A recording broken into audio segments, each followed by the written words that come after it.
Hello, I'm Jack Grady, and on behalf of the Archives and History Committee of the First Baptist Church on the Square, we welcome Korean War veteran Dr. Otis Abernathy, and we thank him for his service to our country and to our church. Otis, thank you so much for being here this morning. And my pleasure. Talk a little bit about your Korean War experience, your preparations for going, and everything else that happened to you. Some interesting experiences from that period of time.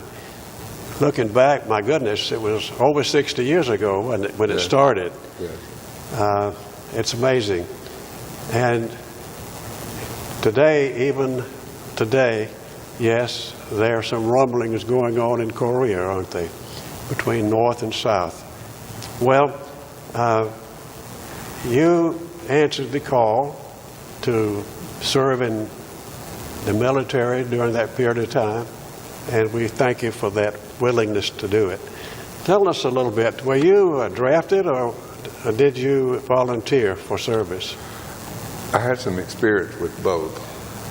And the Korean War, the active war, started in 1950.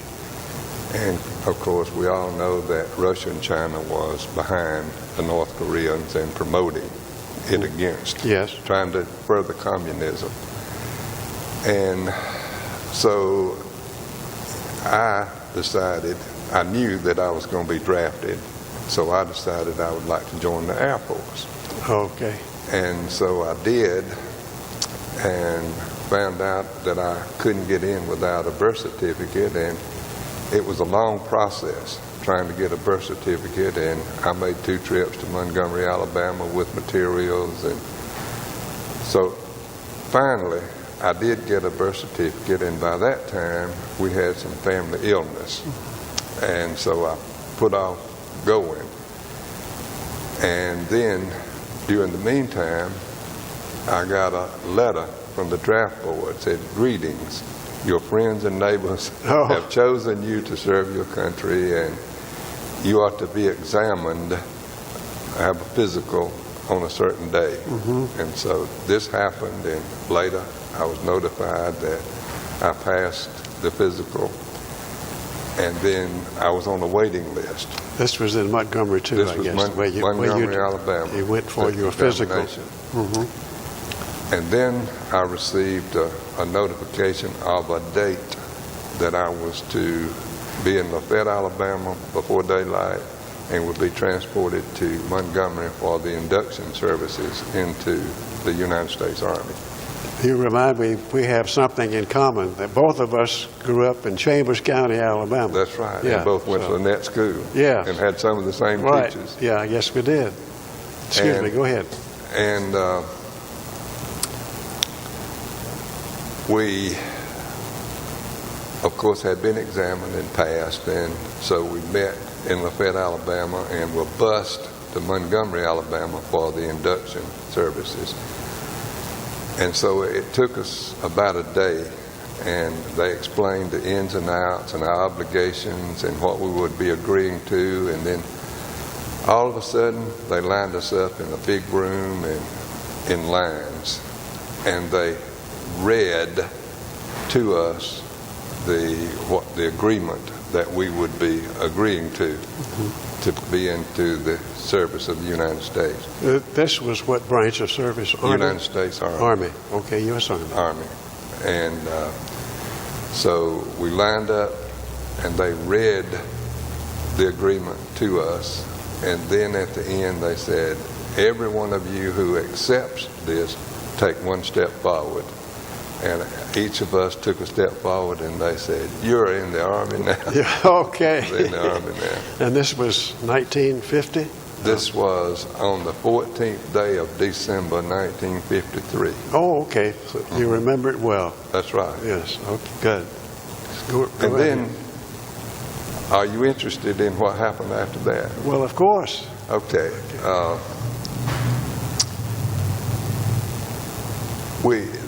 Rumors go around when you got a bunch of people together like this, a group, and you're wondering what's going to happen and where you're going and how you're going to get there.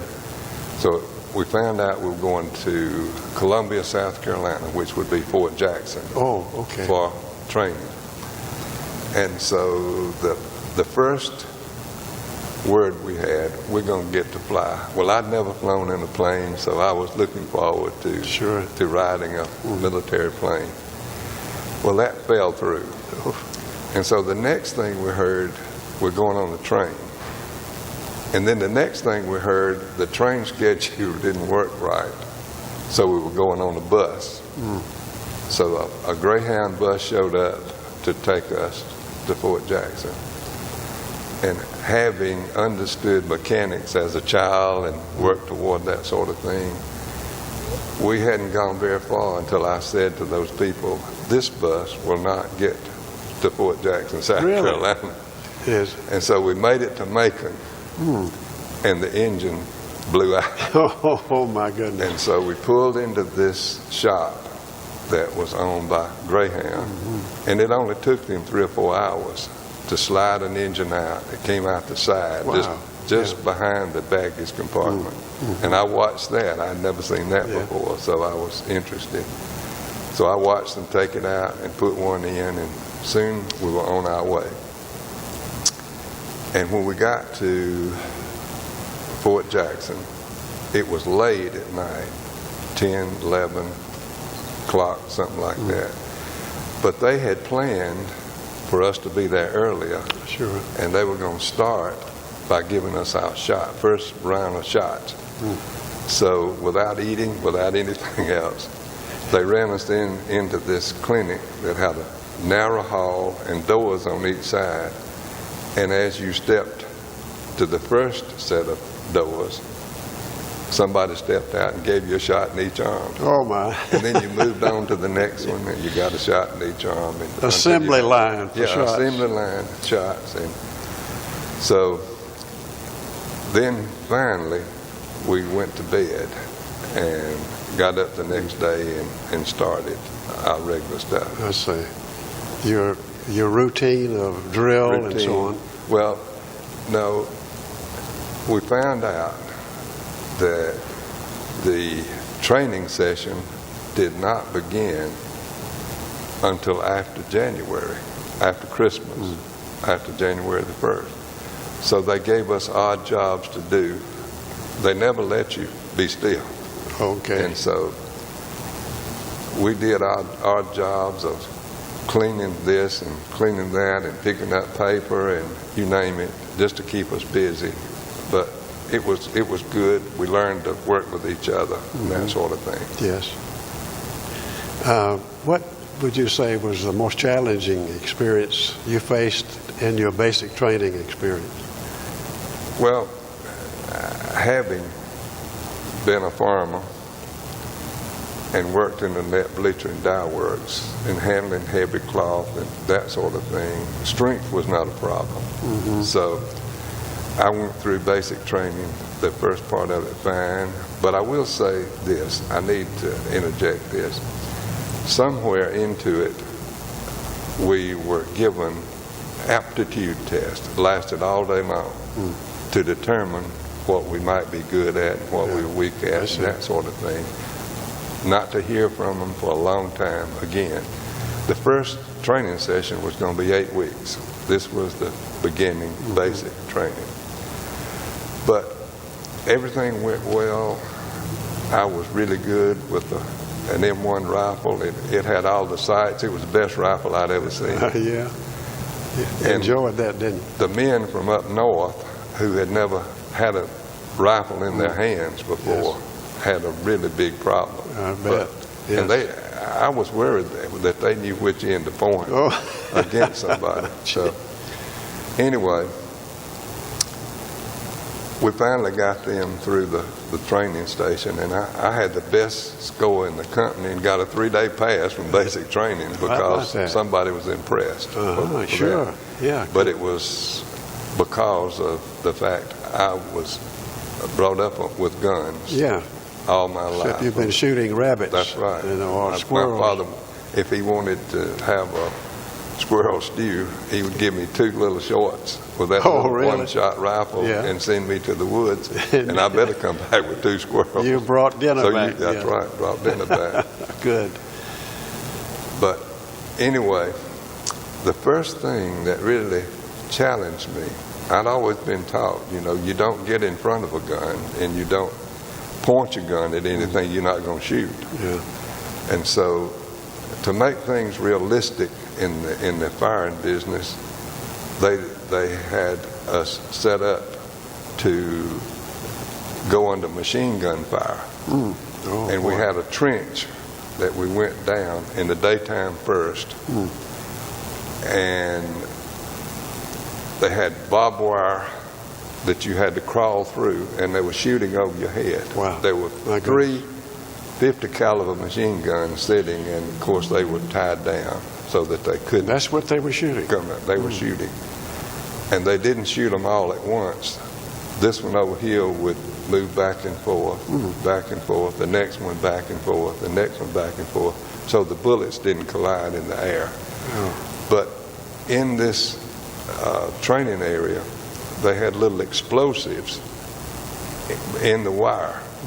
And when you were going by, they shot off those to make it real, like it would be Yes. in a battle situation. All of the sound effects.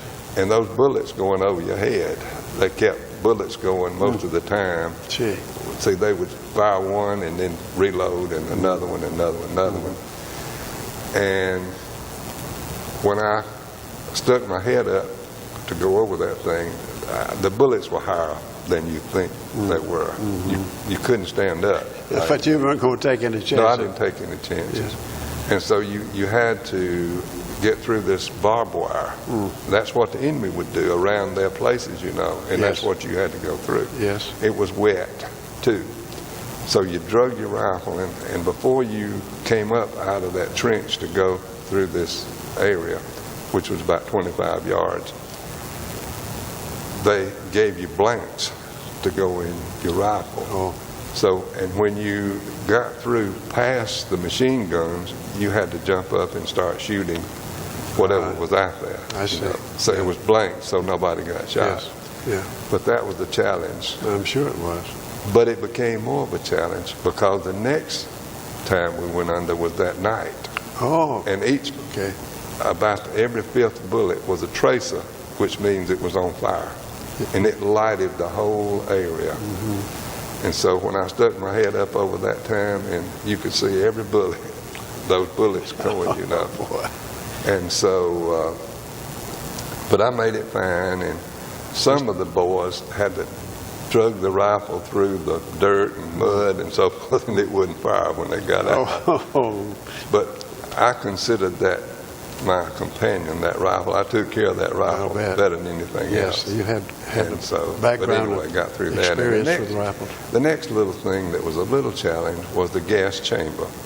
We had to Gas chamber. go into the gas chamber without our gas mask. It was on our belt, and we had to go in, hold our breath, and put the gas mask on, and hold the hand over the canister and blow to get any gas that was in there out, and then you could breathe, and you had to stay in there for a few minutes to come out. But and that was necessary. I needed that kind of thing. I see.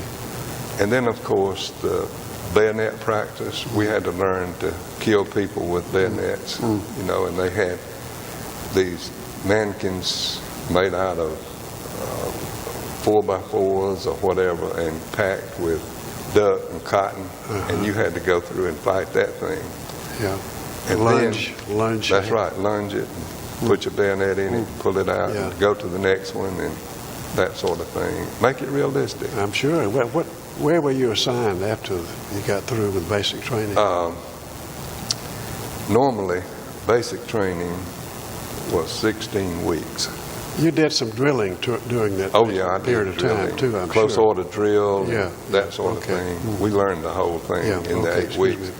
But the next 8 weeks after you graduated from the first, you were chosen to do what you were going to do. To my surprise, I was chosen to go to a wheel vehicle mechanics course, and I found out, they found this out from that aptitude test that they gave us all day. Mechanics? Yeah, mechanics, second echelon wheel vehicle mechanic. Wheeled vehicle. Yeah. Okay.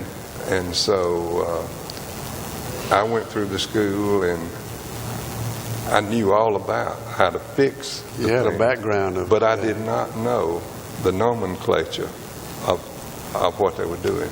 Give you a couple examples. A master cylinder, you know what a master cylinder is, and all of other folks know Yes. because they've had them go out and the Yes. brakes go bad. But the master cylinder was a mechanical device which changed mechanical energy into hydraulic energy, and that made your brakes a lot better and smoother. So, but that was the name we had to give it. I see. And then I'll come back to that in a little bit. But another one was universal joints. A long time ago, people had to, you heard them, I got to have a universal joint. Yeah, I have. Yes, I Well, have. a universal joint in the Army jargon was a flexible connection between two shafts, which will allow one shaft to turn another shaft while at an angle to it. And Okay. that's the way you did it. Universal joint. Universal joints. And so, but this was the kind of thing that I learned in the school, 8 weeks of school. I see. Okay. And then you were ready for Well, then assignment to... I was ready for an assignment Yes. somewhere, but I had a surprise call from the first sergeant.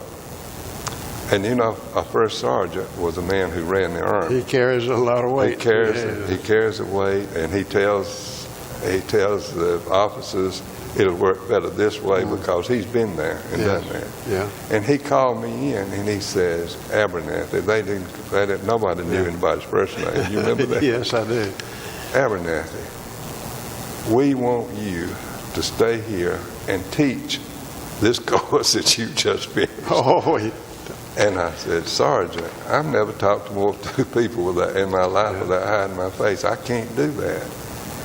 And he said, that is not a problem. I can cure that. I didn't know how he was going to cure it. But then he decided to ask me some more questions that he would ask anybody. And the first one he asked me was, Abernathy, do you have any skeletons in the closet? I'd never heard that phrase before. And I said, Sergeant, I don't know what you're talking about. And he used some flowery language, and he said, if you don't know what I'm talking about, you don't have any. Oh, okay. Anyway, I kept telling him, I don't want to do this. I don't want to do this. I can't do this. And he said, I'm going to send you to Iceland if you don't do this. Iceland? I didn't know he could. I didn't know he couldn't send me to Iceland. Okay. And I finally, before I left there, I finally said, okay, I'll try. Well, I didn't really know what I'd said because they were going to give me a class in public speaking in 1 week. Oh. And so they assigned a second lieutenant to me in a big building, as big as this or bigger, with a stage. And so we go into this building. I have nothing, and he has a little book. I didn't know what he was doing with a paperback book, but I found out. He was going to read. Well, he sent me up on the stage, and I was standing there, and he said, talk. And I said, what am I supposed to talk about? He said, I don't care what you're talking about. Talk. And so I started talking about this, that, and the other, and he was reading his book. And he only looked up if it got quiet. And I want you to know, every class was 50 minutes, and I was supposed to talk 50 minutes. Good night. And didn't have a subject. Well, I was saying bad things about him before it was over. He didn't care. He kept reading. As long as I was talking, that was it. Yeah. And so at the end of 50 minutes, he stopped and talked to me. And he said, I'm going to be easy on you. The next 50 minutes, I'm going to give you a subject to talk about, but I'm not going to give it to you till you get on the stage. So you walk around and shake it out and come back in 10 minutes and go on the stage. So I go up And I'm looking at him, and he says, your subject is a table match, a kitchen match. And every sentence, I want it to be about a match. A match? I'm telling you, that was a long 50 minutes. I can imagine. Wow. And so this kind of thing went on for 2 days. Oh. 2 days. And my clothes would be wet, from standing there talking to You'd him. rather be out doing drilling or something like that. But what he was trying to do was to make me mad enough until I changed my mind about that. And he achieved it. Oh. Because the first thing when Peter was asked about whether he knew Jesus or not, he used some flowery language. Yes. Well, I used some flowery language to describe the second lieutenant, but that didn't bother him. Okay. He thought, I'm achieving what I want to, and I'm making him mad. And they made me so mad, I didn't care what I did. Yeah. And finally, I knew I'd been through the school, I knew how to mechanic, and finally he gave me a subject on a vehicle that I could talk about. And it was so easy after that. Yeah. And so after a week, about 4 days, he told me that night I could make a lesson plan. It had to be 1 page, and it had however many minutes you talk about this, 3 minutes for this, 2 for this, 5, that sort of thing. But it had to fit 50 minutes. You had to start on time, and you had to end on time. And so that was the easiest thing I'd ever done. Once he gave me that, and I had my lesson plan, and you can't read anything, but you can look at your note just to keep you on the time. So did it come to you afterward that maybe he was setting the stage for your career that was going to begin sometime after? It absolutely made a difference, and I'm going to tell you. Okay. It wasn't but a day or two until they called me into this section. We had 8 weeks to teach the students who didn't know a whole lot about anything, how to be a second echelon mechanic. So when I was to teach my first class, the room was so big you had to talk over a microphone. And so it was a big building, and you had vehicles starting up front with Jeeps and 2.5 tons, M37 Dodges. You mean they were in the building with you? And the seats were out in the middle. Oh. And so you had to teach them, and then you had practical work. And you had to let them, whatever you taught, you had to let them take it off, take it apart, and that sort of thing. Oh, I see. And so they were outside the building, some smoking, talking, whatever. And I gave the word for them to come in. And when they came in, they stood in front of their seats at attention. And I had to say, ready, heaps. And everybody sat down at one time. I'm in charge, you see. Yeah. But before they were called in, I said a little prayer. And I recall, you don't negotiate with God, but I'm afraid I did. I said, Lord, if you'll just let me get through this, I'll go to school. And sure enough, I never forgot it. So this... But I had a pleasant time after that teaching. Yeah. And that, of course, that's exactly what. Yeah, sure. And that set your course That set my for course the future, for my life. for your future. Never would I have done anything except work in the dye works or mills or whatever. Yes.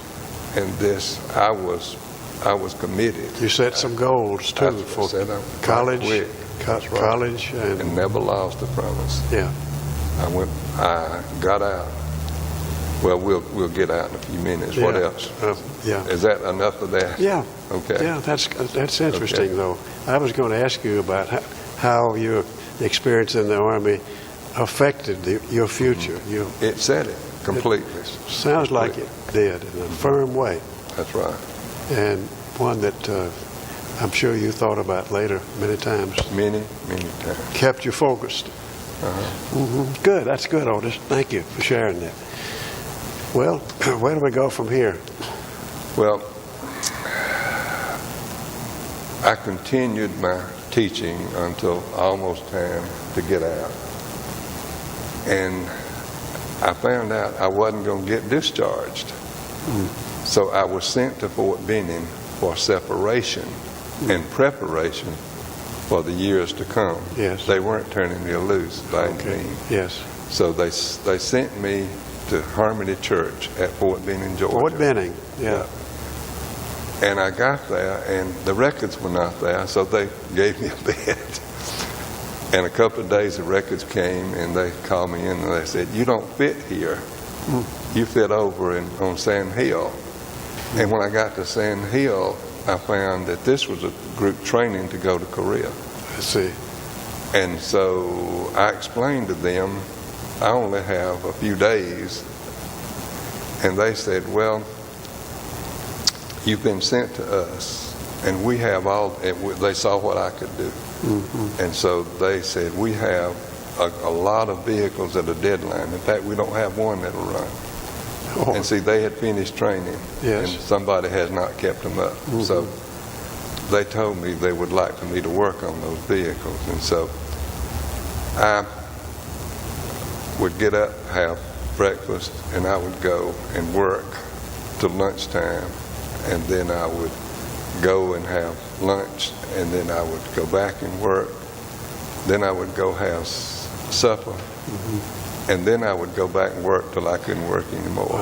And I was getting those vehicles going because I knew how to Putting do them that. in operational order. Operation, Yeah. that's right. Yeah. And so this went on for several days.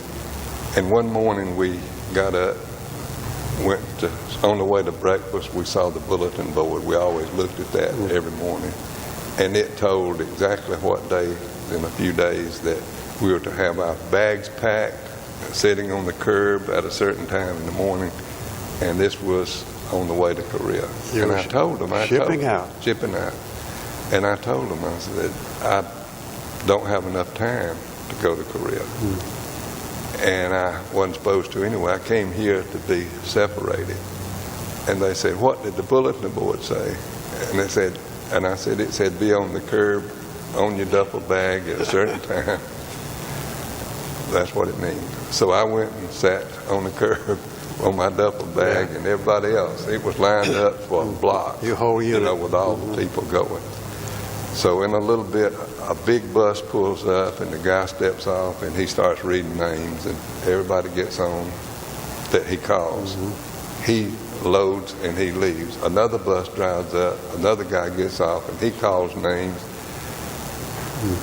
And so leaves about one bus load left there. And so in a minute, another bus pulls up, and the guy starts calling names. And when he gets through calling names, I'm still sitting on my duffel bag. So I go, after a few minutes, I think nobody else is going to pick me up. So I take my duffel bag and go to the oiler room, and I say, "I'm glad they didn't call my name." And they said, "Oh, well, we're going to send you to main post because you'll be separated." By that time, they found out what I was supposed to be doing. Oh, okay. And so I went for separation. And a few interesting things happened there. I don't know if you remember what your MOS was. No. And anyway, that was the job that you had as an instructor in wheel vehicle mechanic school. I was 8, 10, 14. Well, when they gave me my separation papers, it had some number that I didn't recognize. So I went to find out. And the guy says, "This is a forward observer in the artillery." A forward observer. And I said, "That's not what I did. I can't do that." And the forward observer went way to the enemy lines, and by telephone, he let them fire one round, and then he said it so the next one would be right there. Right. And I said, "I don't know how to do that." He said, "You'll be surprised how quick you learn." And so they didn't change it. They left me. I was separated with that MOS Yes, that's to be a forward observer in the artillery. So if you were called up, If I was called back. that was your assignment. And I had, when I left, when I was separated, I was not discharged by any means. I had 6 more years to serve. 2 years was going to be in the ready reserve, meaning 24 hours. You had 24 hours when they called you. And then I had 2 years in standby reserve. Standby, okay. That's right. So anyway, I couldn't get them to change it. I was discharged as a forward observer in the artillery. Well. So, but anyway, it was an interesting. I'm sure it was, and it set the course for you. It absolutely set the course. In just a couple of minutes, share a little bit about what that resulted in, your course in life. Well, when you came back home, I knew that I was going to school. I had been a high school dropout because of illness in the family. And so the first thing I did was that day when I got home from Fort Benning, I went and enrolled in school. Good. That and day. The second thing, I went to get my job back, Lynette Bleacher and Dye Works. Okay. And every day that I went to school, I worked 8 hours. Wow.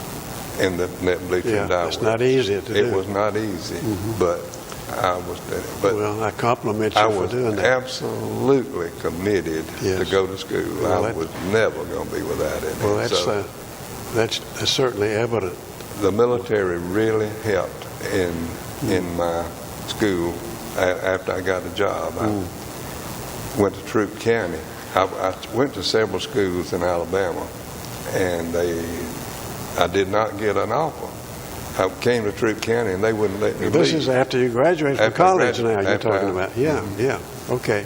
And then I went to Troup County, and Stafford Clark wouldn't let me leave. And the next morning in my mailbox, I had a contract. From Troup County.